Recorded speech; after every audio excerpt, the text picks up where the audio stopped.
تو پہلی بات تو یہ ہے کہ اپنی زندگی کو دھیان سے استعمال کریں، بے دریغ بے دھڑک کچھ وقت خبریں سننے میں لگا دیں، کچھ وقت ڈرامہ دیکھنے میں لگا دی، کچھ وقت جو ہے وہ ادھر ادھر گپے مارنے میں لگا دی، کچھ وقت جو ہے وہ پتے پھینکنے میں لگا دیے، کچھ وقت لڑنے میں لگا دیا، کچھ وقت جو ہے وہ اختلافات میں لگا دیا، ادھر ادھر فضول زندگی گزارتے گزارتے اگر اس اپنی عبادت کا حساب لگائے وہ کچھ بھی نہیں بنے گا۔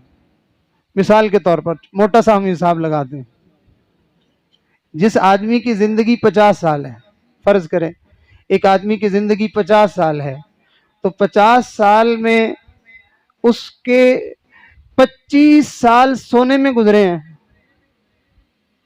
24 گھنٹے ہوتے ہیں نا دن رات کے، آدھا وقت تقریباً سو کے گزر گیا اور آدھا وقت دن میں گزر گیا، تو 25 سال کہاں گزرے؟ بستر پہ سو کے گزار دی۔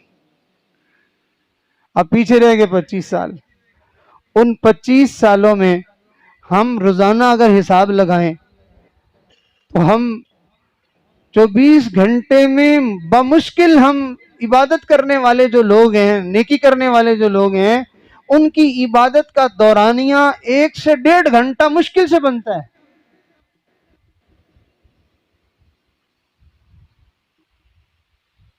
اگر 1 گھنٹہ بنتا ہے تو 25 سال میں اس نے عبادت کتنی کی ہے؟ 25 گھنٹے۔ اور ایک دن کا دورانیہ کیا ہوتا ہے؟ 24 گھنٹے۔ تو اس نے کیا کیا ہے؟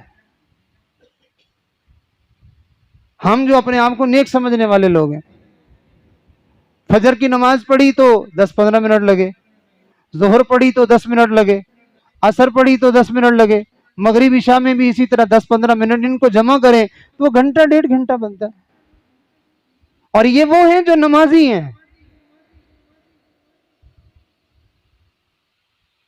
اور حدیث مبارکہ میں آتا ہے کہ قیامت کے دن ایک آدمی کو فرمایا جائے گا کہ اس کو میری رحمت کے صدقے اس کو جنت دے دی جائے۔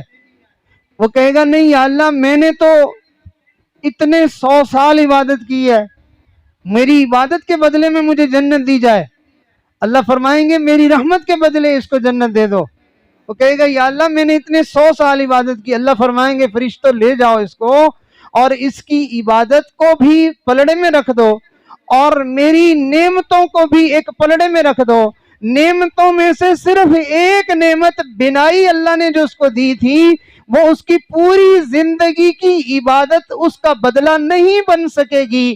اللہ فرمائیں گے میری باقی نعمتوں کا بدلہ کیا ہے؟ اس کو فرشتوں گھسیٹ کے جہنم میں ڈال دو۔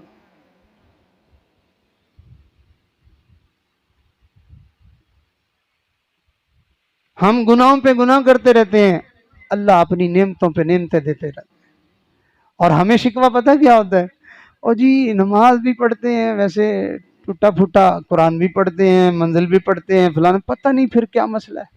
یعنی ہم نے اتنا بڑا تیر مار دیا ہے کہ اب اللہ تعالیٰ کو بالکل ہمارے کہنے کے مطابق ہمارا سارا نظام بنانا چاہیے۔ تو میرے عزیزو، یہ جو سلسلے ہیں کہ ہم تو اپنی ٹوٹی پھوٹی زندگی جیسے گزار رہے ہیں، ہم اپنے آپ کو سدھارنا بھی چاہیں تو ہم اتنے وہ بن چکے ہیں کہ اب ہمارے لیے سدھرنا بھی مشکل ہو گیا ہے۔ آپ کو شاید اندازہ نہ ہو، تجربہ نہ ہو، آپ کبھی صرف اتنی بات پہ پریکٹس کریں، لمبا چوڑا نہیں، آپ صرف اتنی بات پہ پریکٹس کریں کہ میں گھر سے نکل کر بازار اور بازار سے ہو کر واپس گھر جانے تک میں نے اس آنکھ کو غلط نہیں استعمال کرنا۔ آپ اتنا ہی کر کے دیکھ لیں، آپ کئی مہینے ناکام رہیں گے، نہیں کر سکیں گے۔ کبھی نظر ادھر پڑ جائے گی، کبھی ادھر پڑ جائے گی، کبھی ادھر پڑ جائے گی، اور یہ نظر کا پڑ جانا ہمارے بزرگوں نے فرمایا 10 دن مسجد میں روزے کے ساتھ اعتکاف کی حالت میں بندہ رہے، جو نور اس کو سینے میں نصیب ہوتا ہے، باہر نکل کر ایک غیر عورت پر نظر ڈالے، سارا کچھ صاف ہو جائے۔